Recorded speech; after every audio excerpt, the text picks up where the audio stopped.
Without it, we are lost. And in this game, we don't have it. If you know what I'm talking about, go ahead and pause here, drop it in the comments, let me know what it is, and let me know if you got it right. If you don't know what I'm talking about, go ahead and sit back and listen because we are going to get into this full review of Hell Is Us here in Z.Zone Rant. I'm your host, Zonic, and welcome to the show.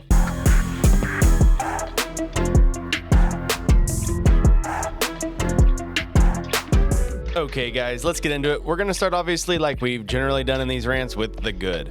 Guys, Hell Is Us does a lot of things really well. I truly enjoyed the game, and it's something that I think definitely has its own niche.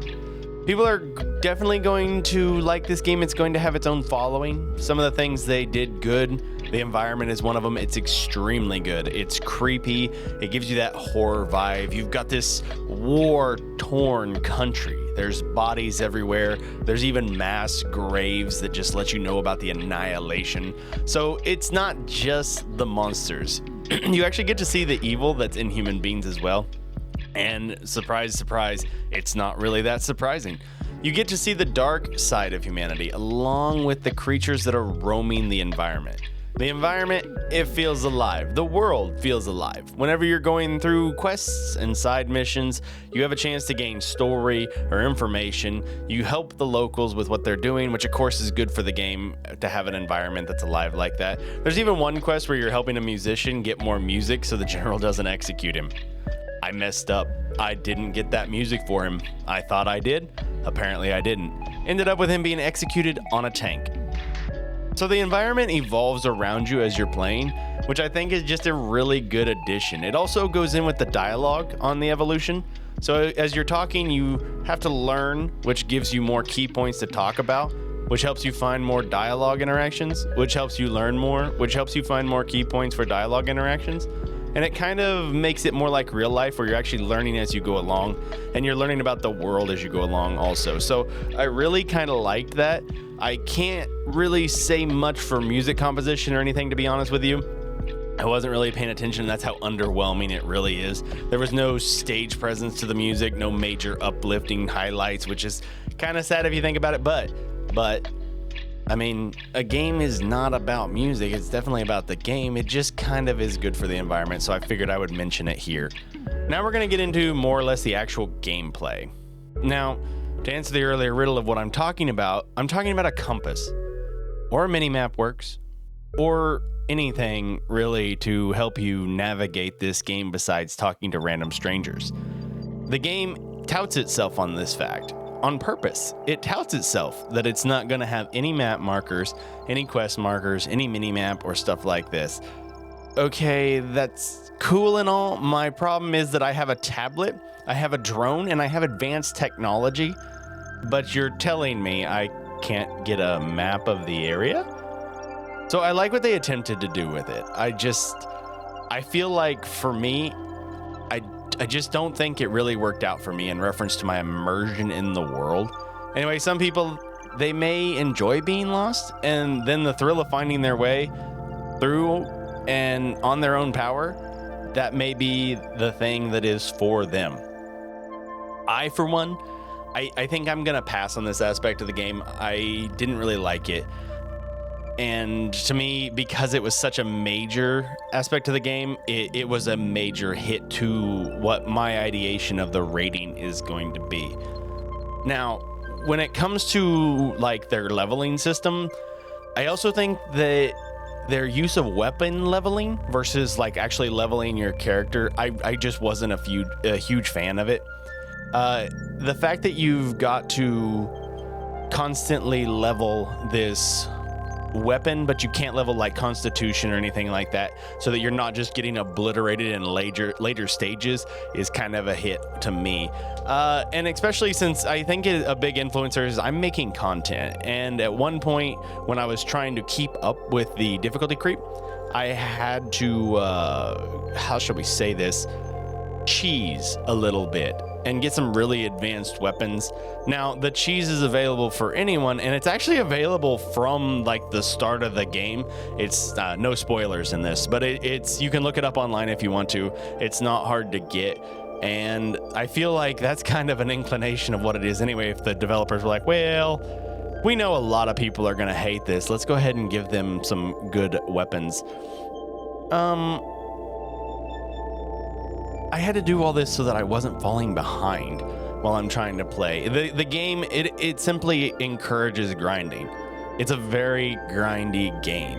If you want good weapons, especially. Like, your level ups, you've got to have material. And everybody with Souls games, everybody that's familiar with Souls-like games are going to know exactly what I'm talking about. And this is no different than that. Because this is, if you are playing it this way, I think for me, it's the fact that you're kind of narrowing yourself into a single weapon on a playthrough. You're choosing your weapon and you've got to level that weapon. So after you've gotten the materials, unlike Souls combat, after you've gotten the materials, you then have to go out and go into combat and level the weapon, which again takes away from like leveling your character, which I feel is better to level in stat points. And if you are going through a singular playthrough, you're probably only going to use one level or one weapon if you're not one, maybe a secondary, maybe. But that's just to keep up with the damage as the story goes on. If you don't, then you don't keep up and it's just a slog. And so if you want to change weapons at any point, then you got to go out and level it. Unlike Dark Souls, where I think the reason you can level your character and then you can go out and get materials to bring any weapon you want by bringing that weapon's DPS up. In Hell Is Us, you have to level the weapon or DPS falls off greatly. And I mean, you have to go back and fight low-level monsters to level that weapon. So it's bottlenecking you to the starting area. So anytime you want to do a new weapon, it's like you're starting the game over. I don't really like that. And as I said earlier, that means that your health stays relatively the same. Now, there's augments and drone abilities and all this stuff, but you have to go grind them. You have to find them. And this only further emphasizes the lack of any direction or map in the game. That's just kind of sad to me because I don't want to spend 30 hours looking for the augments, especially since I don't know where. I'm sure you get them through dialogue and talking to everybody, just like the leads. That's cool and all. It doesn't help me any. The combat, it felt good. A little laggy at sometimes. The recoil animations are a little rough. Your iframes are can be a little rough. I did, however, love the healing system. So the way that you can stack up your health as you're fighting. For those of you that don't know and are coming to this review to find out, as you're fighting, as you damage enemies, you actually build a gray bar behind the health that you've lost, and then a little frame will happen where a white ring appears around you, and you can actually use that frame to fully heal or just get back what you've hit.